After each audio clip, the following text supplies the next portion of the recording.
El live action de One Piece es todo un éxito. Se ha convertido en la serie más vista de Netflix en 84 países y está introduciendo al público en general al fascinante universo creado por Eiichiro Oda. Pero por desgracia, por las inevitables complicaciones que llevan una adaptación de esta naturaleza, se tuvieron que recortar en locaciones, en subtramas y en personajes secundarios, muchos de los cuales fueron resignificados o que fueron borrados de plano de la obra. Algunos eran elementos más o menos incidentales, que hubieran servido como meros cameos, pero hay otros casos que tenían una importancia capital dentro de sus arcos respectivos del manga y en el marco general de la gran saga que fue East Blue. Así que en este video vamos a hablar de alguno de ellos.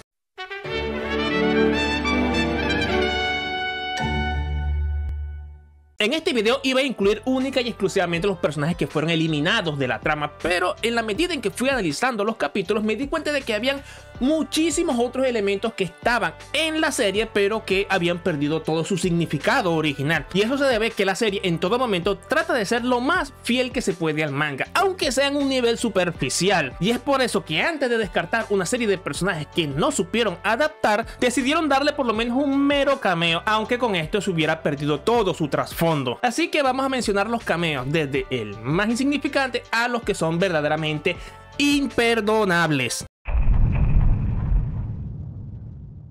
Moji es el primer oficial de los piratas de Buggy, un domador de bestias que siempre está junto con su león Richie. Durante el arco de la Ciudad Naranja es derrotado por Luffy luego de haber reventado la tienda de mascotas, y justo con el resto de la tripulación del payaso se dispersan luego de que este último es derrotado y pierde todas sus partes. En la serie tiene un pequeño cameíto en el que hacen el chiste de ¿dónde coño está tu león?, para luego ser asesinado detrás de cámaras por Zoro, por lo cual me imagino que ya no va a volver a aparecer. Es un personaje muy secundario pero que tenía sus detallitos de humor, que es justamente eso lo que le falta a la serie.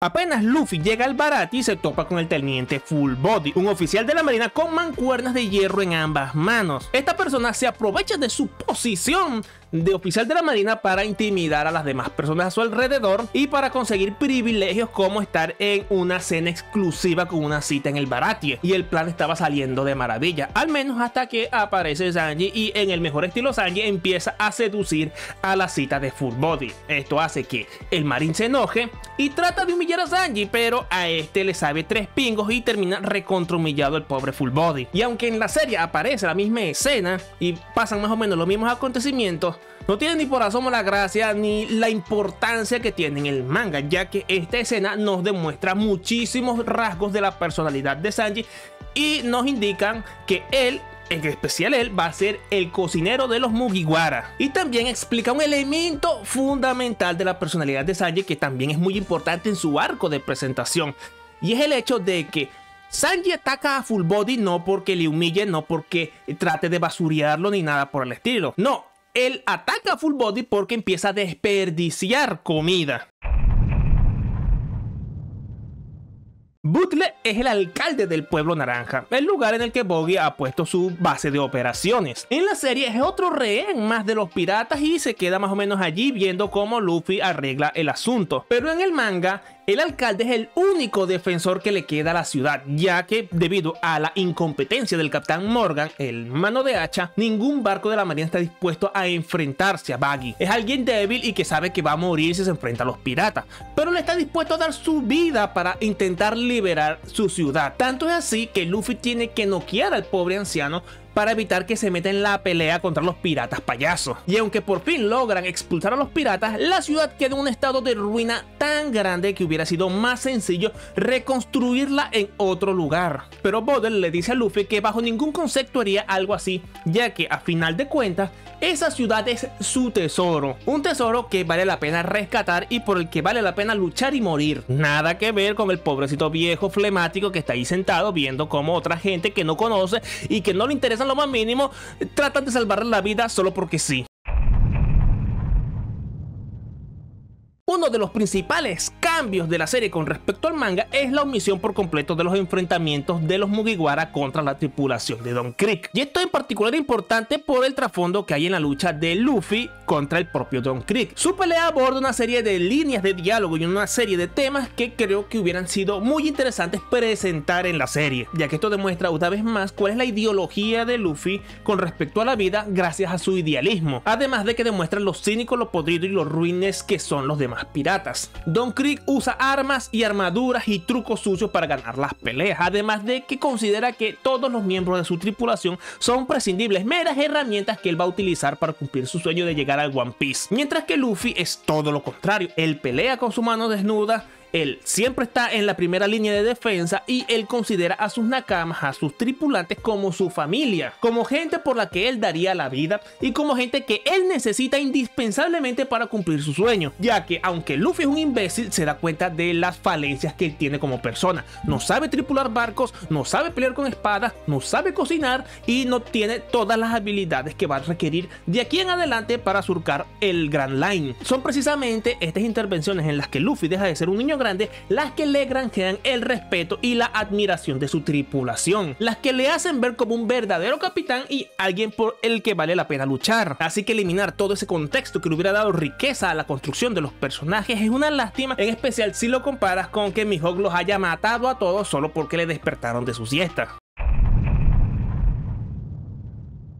Aún así, el personaje más desperdiciado del arco del Baratie es Jin. Él aparece famélico en la cocina del Baratie rogando por comida, y Sanji simplemente se la da sin mayores miramientos y con una mera advertencia de los peligros que radican en el Grand Line. Así que alguien que no haya leído el manga se quedaría con un mero cameíto sin mayor relevancia, pero resulta ser que Jin es uno de los personajes más importantes de todo el East Blue. Tanto es así que 25 años después todavía hay gente que hace teorías de cuándo es que Jin se va a reencontrar con Sanji. Jin es el primer oficial de los piratas de Don Krieg, y como en la serie él llega al restaurante pidiendo por comida, pero como él está débil y es un sucio pirata que está asustando a los otros clientes, Patty, el chef de pescado del restaurante, le da una paliza y lo saca del restaurante sin darle nada. El único que tiene empatía hacia Jin es Sanji, quien le prepara un arroz frito con las sobras del restaurante, pero es que Jin tenía tanta hambre y está tan agradecido con el gesto de Sanji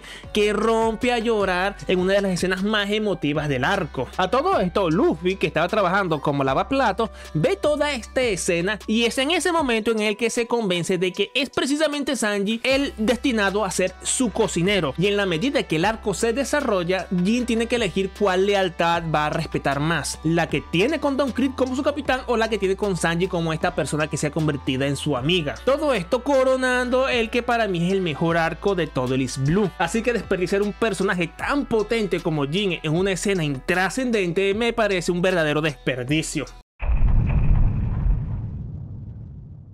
Genso es el alcalde de la aldea Coco, el pueblo de Nami. En la serie tiene un par de escenas en la que nos lo presentan y en la que se lanza a esta misión suicida para derrocar al hombre pez. El problema es que su rol lo simplifican tanto que muchas de sus líneas y de su significado lo absorbe Nojiko, el personaje más maltratado de toda la serie. Y no lo digo solo por el color humilde. En el manga, Genso funge como la figura paternal de Nami y de Nojiko, y a pesar de que el pueblo era en realidad muy pobre, era Genso quien le daba las herramientas y los libros a Nami para cultivar su interés por la cartografía. Tal es la importancia de Genso para Nami que, como se muestra en la serie, ella se cubre el tatuaje de los piratas de Arlong con un molino de viento coronado con una mandarina. La mandarina por los campos que cultivaba junto con Belmer, y el molino de viento por ese adorno que Genso siempre usaba encima de su cachucha, porque esa era la única forma que tenía el hombre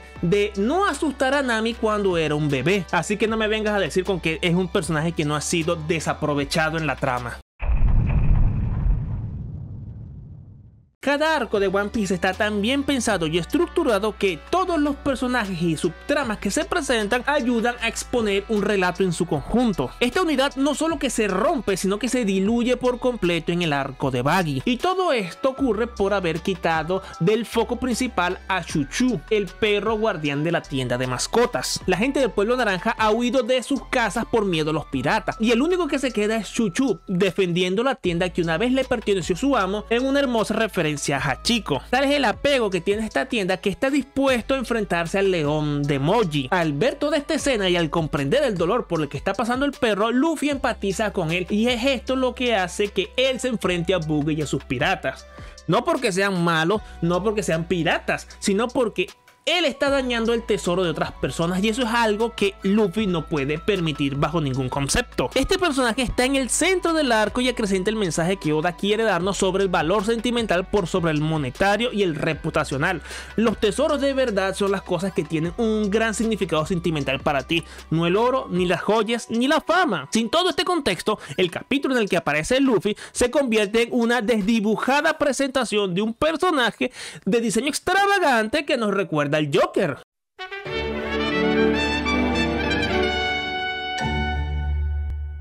Ahora vamos a pasar a los personajes que fueron omitidos directamente de la serie, desde las omisiones más entendibles hasta los pecados irredimibles. El East Blue está lleno de monstruos marinos, como el que le quita el brazo a Shanks, y durante su viaje, para ser más exactos en el periodo entre el Baratie y Arlong Park, los Mugiwara se encuentran con una segunda criatura, la vaca marina Mumu. En el manga, Nami se roba el Merry cuando traiciona a Luffy por Arlong, por lo cual el resto de la tripulación tiene que perseguirlo en un bote más pequeño. Es entonces cuando se encuentran con este ser, que al principio los ataca, pero Luffy y Sanji le dan una paliza y lo usan como animal de tiro para llegar a la aldea Coco. Y desde ese preciso instante siente un terror tan grande por los piratas que no se atreve ni a atacarlos, aunque esto contradiga las órdenes de Arlong, su dueño o su jefe, o como quieras decirle. La cocina del Baratie está liderada por Zeph, el chef ejecutivo, y por Sanji, que es el subchef, aunque la mayoría del tiempo funge más bien como camarero. También tuvimos un pequeño cameo de Patty, el poissonnier, que vendría a ser algo así como el chef de pescados. Pero el que no se menciona en este arco es a Carne, el especialista en carnes, o el boucher. Como todas las interacciones dentro de la cocina fueron cortadas en la serie para priorizar el arco de Zeph, es normal que tanto Patty perdiera relevancia como que Carne fuera de plano eliminado en la serie. En especial, ya que Carne podría resultar incluso redundante, ya que se limita a molestar a Sanji para que se vaya a cumplir su sueño y no desperdicie su vida en la cocina por la gratitud que siente hacia el chef Zeph. Y tampoco es que sea una pérdida tan grande el no haberlo metido en la serie, ya que no tiene el mismo carisma de Patty con ese gag de tratar a la gente como basura si no pagan la cuenta. El arco de Usopp es el que más cambia del manga a la serie, y lo curioso es que muchos de estos cambios pueden resultar incluso aceptables, pero no por eso deja de ser una lástima que no aparecieran los tres niños parte de la tripulación de Usopp, un grupito que juega a ser piratas en el pueblo y que rondan siempre a Usopp como si fuera su hermano mayor. Son ellos los que ayudan a descubrir la verdadera identidad de Kuro, y son ellos quienes protegen a Kaya cuando comienza la invasión de los piratas Gato Negro. Y cuando Usopp se va con los Mugiwara, ellos mantienen la tradición de que vienen los piratas todas las mañanas, ya no por el antecedente triste de tratar de consolar a la madre de Usopp, sino como una especie de deseo colectivo de volver a encontrarse con su capitán. Son unos personajes simpáticos, hubieran estado muy bien, pero son muchos y son niños, y esa combinación siempre complica una producción de esta envergadura.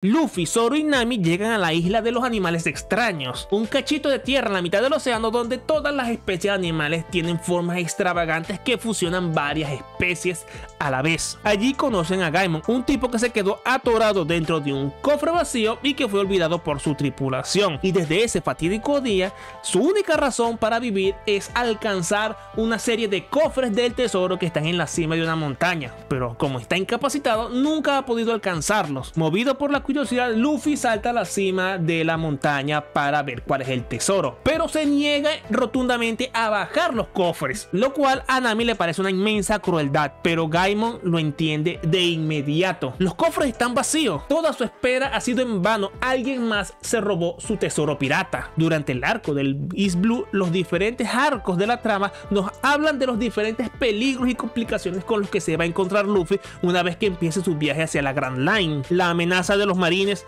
tanto los buenos como los corruptos, los peligros del océano y de la naturaleza una vez que lleguen al Grand Line, e incluso la posibilidad de que después de superar todas estas adversidades, alguien más haya llegado primero al One Piece y que haya tomado el tesoro sin que Luffy pueda hacer nada para evitarlo. Este capítulo del manga es tan importante que hay teorías que dicen que este podría ser un presagio de lo que se va a encontrar Luffy una vez que llegue a la última isla de la Grand Line. Y Gaimon es un personaje tan relevante en el universo de One Piece que en un primer momento Luffy quiso meterlo en su tripulación, y además aparece en varias mini historias y en varias recapitulaciones cuando a Luffy y a su tripulación le actualizan las recompensas.